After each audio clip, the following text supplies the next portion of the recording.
Love this. We have talked about this. Right. And you have actually done it. I didn't know I was doing it. I did part of it years ago. The Sleepy Girl Mocktail. It's trending on all the socials. It's being used as a sleep aid. Tell them what the ingredients are. There you go. Have you tried it? It is a half cup of tart cherry juice, 1 scoop of magnesium powder, and prebiotic soda or soda water, aka seltzer, aka club soda. Huh. If only we had an expert to give us a skinny on this so-called Sleepy Girl Mocktail. Oh, wait a minute. Wait just a minute. Who do we call? do. I think we might. Oh, there he is. Rakishly handsome, smart fella. Dr. Michael Breus is a psychologist and sleep medicine expert. He's also a friend of the show. Hello, sir. Welcome back. Hey. What is your scientific assessment of the Sleepy Girl Mocktail? Got to be honest with you, I am a thumbs down for the Sleepy Girl Mocktail. Couple of reasons. So it was probably a reasonable attempt by using tart cherry juice, but whoever developed this didn't understand that it's only a certain type of tart cherries that actually have higher levels of melatonin. They're called Montmorency cherries. That's spelled Montmorency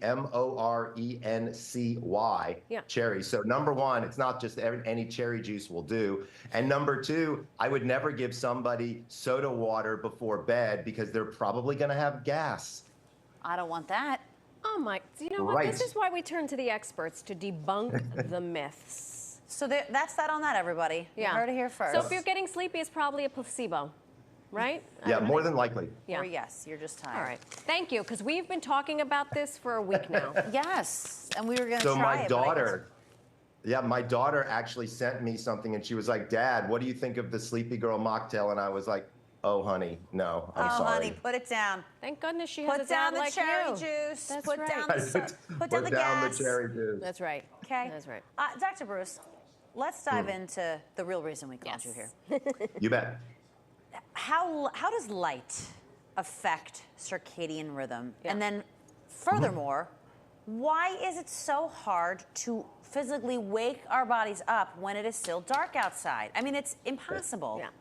Yep. So number one, this is a natural phenomenon, okay? So it's hard to get up in the dark because melatonin is produced in darkness, okay? And so as an example, if you wake up at 4 o'clock in the morning when it's still dark out, your brain is still producing melatonin. But when light hits your eyeball when it's open, you have a special cell in your eye called a melanopsin cell, and basically it sends a signal to the back of your brain to turn off the melatonin faucet in your head.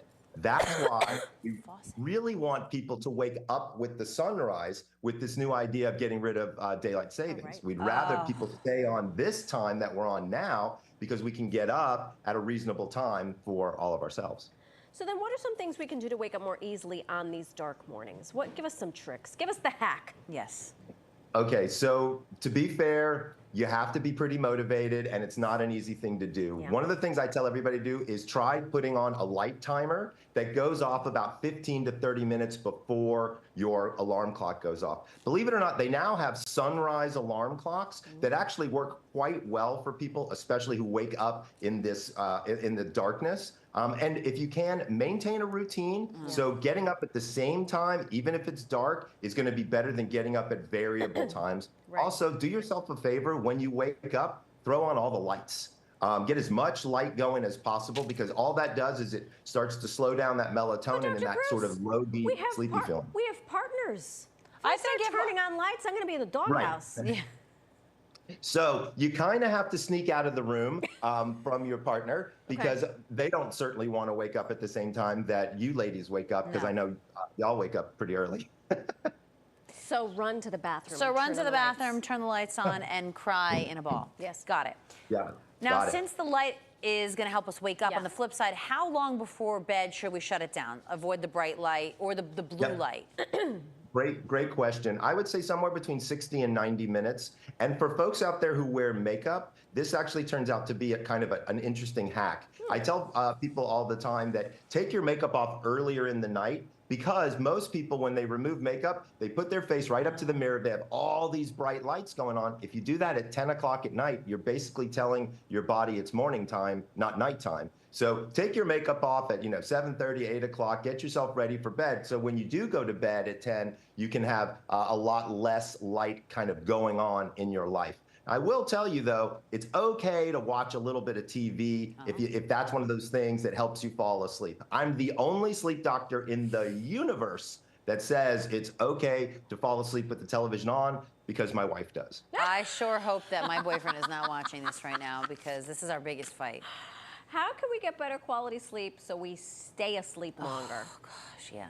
So the key has to do with consistency. And I wish I didn't have to say that, but it really does matter. So what you need to do is get everything that may have startled you from your sleep and get it out of the bedroom. Try a few relaxation techniques. My favorite is called 4-7-8 breathing. And it's exactly what it sounds like.